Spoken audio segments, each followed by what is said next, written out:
Middle class बहू की रसोई। सीमा सुबह सुबह नाश्ता बनाने घुसी तो अचानक काम वाली का फोन आ गया। हेलो, हाँ शांति, क्या हुआ? 9 बज रहे, तू बर्तन करने नहीं आई क्या? 2 दिन छुट्टी पर रहेगी, पर क्यों? हेलो हेलो, अरे फोन काट दिया।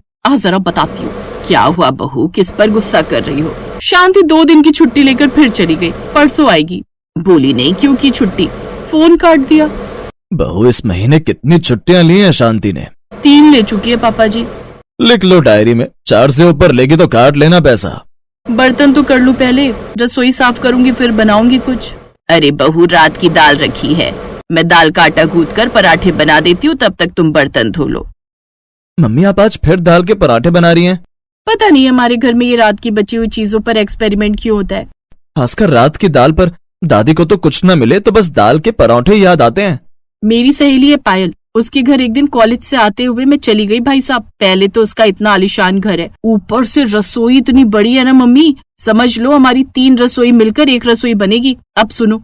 दीपा अपनी बात कहे जा रही थी और सीमा बर्तन कर रही थी। लगभग सबका ध्यान दीपा की तरफ था, मानो दीपा किसी नई पिक्चर की स्टोरी सुना रही हो।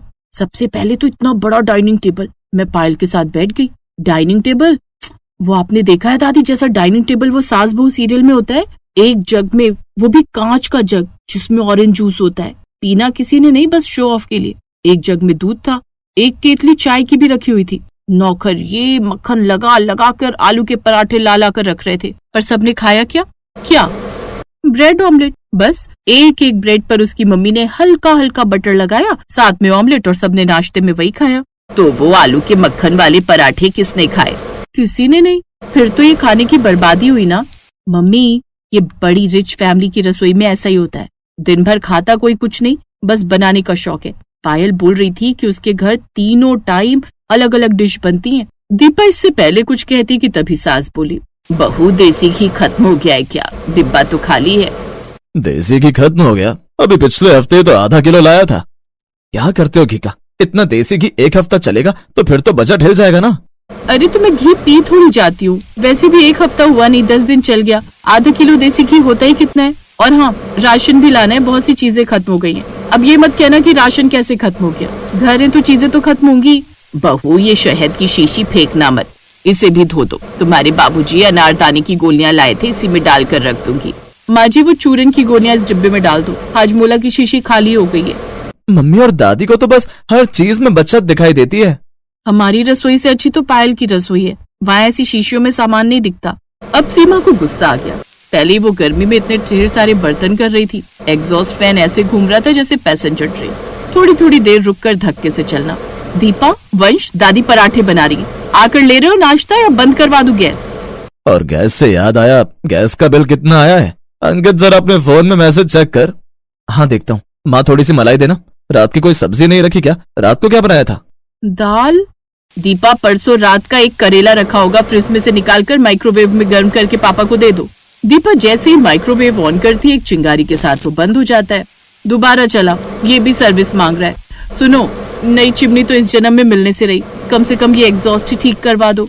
हाँ ठीक है, अभी बुला लाता हूँ। वो शाम को बोल दियो आ जाएगा। मोहन ज्यादा पैसे मांगता है। ठीक है पापा।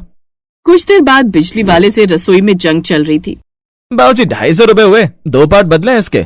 देख श्याम, पहले मोहन को बुलाते थे, पर अब वो ज्यादा पैसे मांगते हैं। तुझे इसीलिए बुलाया है कि तेरा काम भी सही है और तू पैसे भी सही लेता है। अब रख ले, ठीक है, 150 रुपए। 150 रुपए देकर युद्ध समाप्त हो गया, पर अगले दिन एक और नई मुसीबत आ गई। ये फ्रिज का पानी भी ठंडा नहीं हो रहा। अंकित, दूध भी फट गया, तुम फ्रिज वाले को फोन कर दो, देख जाएगा। गैस खत्म हो गई होगी। एक काम कर अंकित, वो दिनेश फ्रिज वाला है ना, उसे फोन कर दे। पापा वो दुकान तो कब की बंद हो गई? पापा मैं ऑनलाइन देखती हूँ, कोई फ्रिज सर्विस वाला होगा। पैसे ज्यादा ना मांगे। पापा जी वो तो फ्रिज देखकर ही बताएगा फ्रिज में हुआ क्या है। दीपा ऑनलाइन फ्रिज वाले को बुलाती है। गैस खत्म हो गई, 1800 रुपए लगेंगे। 1800 रुपए? अरे अरे तो कोई जुगाड़ कर दो भैया, इतने पैसे सही लगा लो भैया, 6 महीने की गारंटी दूंगा। पर अरे कुछ कम में काम हो जाए, कुछ ऐसा कर दो। तो एक काम करो अंकल जी, अभी इसमें आधी गैस पड़ी हुई है, मैं जितनी खाली उतनी भर देता हूँ, उसमें से 800 कम हो जाएगा। अब जब तक चल जाए, वैसे आराम से काफी चल जाएगी। ठीक है तो डाल दो भाई। फ्रिज वाला 800 में फ्रिज ठीक करके चला जाता है। ये हम मिडिल क्लास वालों के साथ अक्सर ऐसा ही होता है। चलती रहे तो सालों चले और एक चीज खराब हो तो सारी चीजें एक साथ खराब हो जाती हैं। सीमा की रसोई में भले ही जुगाड़ चलता था, पर उस जुगाड़ में भी ढेर सारा प्यार छिपा होता था। जैसे कि उदाहरण के तौर पर एक दिन यही लेते हैं जब जीते रहो वंश बेटा, भगवान तुम्हें तरक्की दे। दीपा देख, तेरे से ज्यादा नंबर लाया है मेरा वंश। वो तो है, तो क्यों ना आज के दिन हम सब मिलकर इस खुशी को सेलिब्रेट करें। हाँ पापा, चलो ना आज कहीं बाहर चलते हैं। ठीक है, रेस्टोरेंट चलते हैं। पर मैंने तो राजमा उबालने के लिए रख दिए। कोई बात नहीं बहू, राजमा कल काम आ जाएंगे। कभी कभी तुम्हें भी तो आराम चाहिए। हाँ हाँ चलो, बढ़िया रिजल्ट आने की खुशी में होटल चलेंगे। उस दिन सब लोग मिलकर वंश के अच्छे नंबर आने की खुशी में होटल पहुंचते हैं। अभी सब बैठे ही थे कि तभी दीपा की नजर उसकी सहेली पायल पर जाती है। पायल? अरे ये तो पायल है। पायल, पायल, अरे दीपा तुम? हाँ, वो वंश का रिजल्ट आया, उसी खुशी में हम यहाँ डिनर के लिए आए। और तुम? वो आज मॉम डैड किसी पार्टी में गए हैं, तो अपने और भाई के लिए कुछ खाने लेने आई थी। कुक छुट्टी पर है, वरना वो बना जाती है। मम्मी नहीं बना कर गई कुछ? मॉम खाना नहीं बनाती है, कुक ही बनाती है। अच्छा मैं चलती हूँ, बाय। भाई बाहर वेट कर रहा है, बाय। पायल के जाने के बाद सब सीमा की तरफ देख रहे थे। माँ जी, वो दीपा क्या कह रही थी? रिच फैमिलीज में डाइनिंग टेबल पर जूस, दूध, चाय, पराठे, ये वो ऐसा वैसा। अरे बच्चों, हम मिडिल क्लास लोगों की एक बस यही खासियत होती है, परिवार और रिश्तों को साथ लेकर चलते हैं। दूर के ढोल सुहावने होते हैं दीपा बिटिया। मम्मी और आप दोनों हम सबका बहुत ख्याल रखते हो। और मम्मी, आपकी और दादी की रसोई सबसे बेस्ट रसोई है, जहाँ हमें आप दोनों के हाथ का बढ़िया बढ़िया खाना खाने को मिलता है। और फिर सब हंसी खुशी मिलकर होटल में खाना खाते हैं। अगली दोपहर अचानक नई चिमनी देखकर सीमा हैरान रह जाती है। चिमनी? हाँ, अब मेरी माँ और पत्नी सारा दिन गर्मी और धुएं में खाना बनाती है, तो मेरा भी तो फर्ज बनता है कि मैं दोनों की सेहत का ख्याल रखूं। चिमनी के सही रेट मैंने लगवाए थे जानकी। सबके चेहरे पर खुशी आ जाती है। यही तो है मिडिल क्लास फैमिली का अपनों के लिए फिक्र और अपनापन, जिसमें छोटी छोटी चीजों से बड़ी बड़ी खुशियों को पाया जाता है।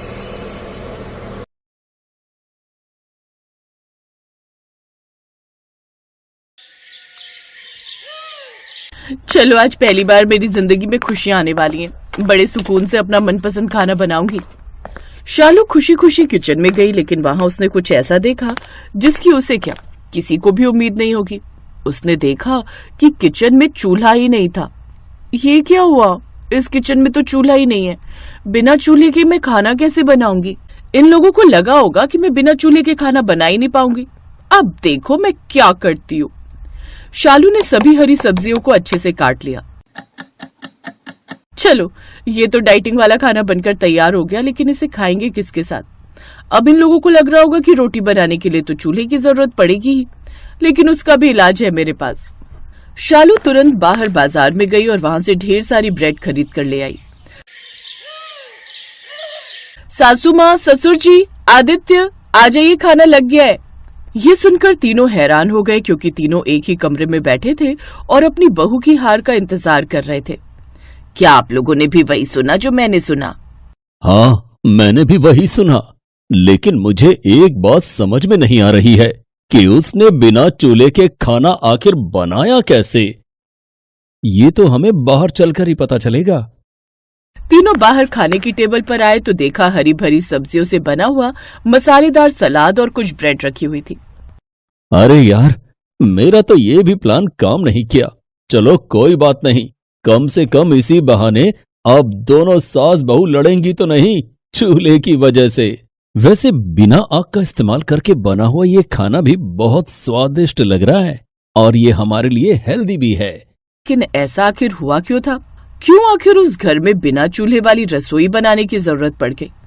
और क्या अब उस रसोई में कभी भी चूल्हा नहीं जलेगा?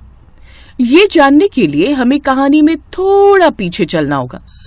शालू पहली बार ब्याह कर जब अपने ससुराल आई, तब वो अपने साथ एक बहुत ही शानदार चूल्हा लेकर आई। देख बहू, पहली बात तो हम दहेज के सख्त खिलाफ हैं, लेकिन फिर भी तू चूल्हा लेकर आई है तो इसे चुपचाप स्टोर रूम में रख दे, क्योंकि किचन में तो वही चूल्हा इस्तेमाल होगा जो मुझे दहेज में मिला था। ठीक है सासू माँ, इसमें कौन सी बड़ी बात है। जब तक वो चूल्हा चल रहा है तब तक उसे चलाएंगे। जब वो खराब हो जाएगा तब मैं अपना वाला चूल्हा निकाल लूंगी। शालू ने अपना चूल्हा स्टोर रूम में रख दिया और किचन में जाकर अपनी सास के चूल्हे पर खाना बनाने लगी। खैर, शालू खाना बनाकर जब टेबल पर लाई तो वहां पर उसके सास ससुर आदित्य सब पहले से ही बैठे थे। बहू, तेरी माँ ने तुझे खाना बनाना नहीं सिखाया था क्या? इतना वक्त लगता है खाना बनाने में। सासू माँ, आप मुझे कुछ भी कह लीजिए, लेकिन मेरे मायके वालों को कुछ भी कहने की जरूरत नहीं है। और खाना आपके चूल्हे की वजह से देर से बना है। इतना धीरे धीरे जलता है कि पूछो ही मत। इतने स्लो मोशन में तो राघव भी डांस नहीं करता। तू क्या हे कर रहा है? वो मेरे चूल्हे को बुरा कह रही है और तुझे हंसी आ रही है। अरे तो उसमें बुरा मानने वाली क्या बात है? बहू बिल्कुल सही तो कह रही है। तुम्हारा चूल्हा बहुत पुराना हो चुका है, कई बार तो उसे रिपेयर करवा चुके हैं। अब उसे स्टोर रूम में रख दो। शाम को उसके ससुर ने कहा, अरे बहू, जरा चाय बना दोगी क्या? ससुर जी ऐसे क्यों बोल रहे हैं? आपको तो मुझे आदेश देना चाहिए। मेरा भी चाय पीने का मन है। मैं हम तीनों के लिए चाय बना देती हूँ। सासू माँ को भी बुला लीजिए। शालू किचन में गई, चाय का बर्तन गैस पर रखा और चूल्हा जलाने की कोशिश करने लगी, लेकिन गैस जलने का नाम ही नहीं ले रही थी। तभी अचानक किचन में गैस की महक आने लगी। सासू माँ के चूल्हे से तो गैस लीक हो रही है और चूल्हा जल भी नहीं रहा है। कभी कभी मन करता है इसे उठाकर कबाड़ में फेंक दूं। तभी वहां पर उसकी सास टपक पड़ी। क्या कहा तूने? मेरे चूल्हे को तू कबाड़ में फेंक देगी? खबरदार जो आज के बाद मेरे चूल्हे के बारे में कुछ भी कहा तो। सासू माँ, ये चूल्हा अपना दम तोड़ चुका है, जलने का नाम ही नहीं ले रहा, तो मैं क्या करूं? आप ही देखिए, गैस की महक आ रही है, कहीं से आपका चूल्हा लीक हो रहा है। उन दोनों की आवाज सुनकर वहां पर शालू का ससुर भी पहुंच गया। अरे क्या हो गया? क्यों लड़ रही हो तुम दोनों बच्चों की तरह? देखिए ना, आपकी बहू हमारे चूल्हे के बारे में क्या कह रही है। कह रही है कि चूल्हे को वो बाहर कबाड़ में फेंक देगी। पिताजी, आप ही देखिए ना, गैस की महक आ रही है और चूल्हा जलने का नाम ही नहीं ले रहा है। मैं जाकर अपना चूल्हा रख देती हूँ और इस चूल्हे को स्टोर रूम में रख देती हूँ। अच्छा, मैं भी तो पुरानी हो गई हूँ, मैं भी लीक करने लगी हूँ कहीं ना कहीं से, तो मुझे भी उठाकर तुम लोग स्टोर रूम में रख दो और कहीं से नई नवेली सास ले आओ। तुम तो बात का बतंगड़ बना रही हो। ठीक है, मैं तुम्हारा चूल्हा अभी रिपेयर करवा कर लाता हूँ। कुछ दिनों तक वो जलता रहा, लेकिन उसके बाद फिर से ये लो, आज फिर से चूल्हा ढंग से नहीं जल रहा है। 1 घंटा तो चूल्हा जलाने में ही लग जाता है। आज मैं खाना बनाऊंगी नहीं। धीरे धीरे रात के 10 बज गए। तभी आदित्य ने शालू को आवाज देकर बुलाया। शालू, रात के 10 बज गए हैं, मुझे सुबह काम पर भी जाना है। अभी तक खाना नहीं बना क्या? अरे कैसे बनाऊं खाना? जब चूल्हा जल ही नहीं रहा तो कैसे बनेगा? 1 घंटा तो चूल्हा जलाने में ही लग जाता है।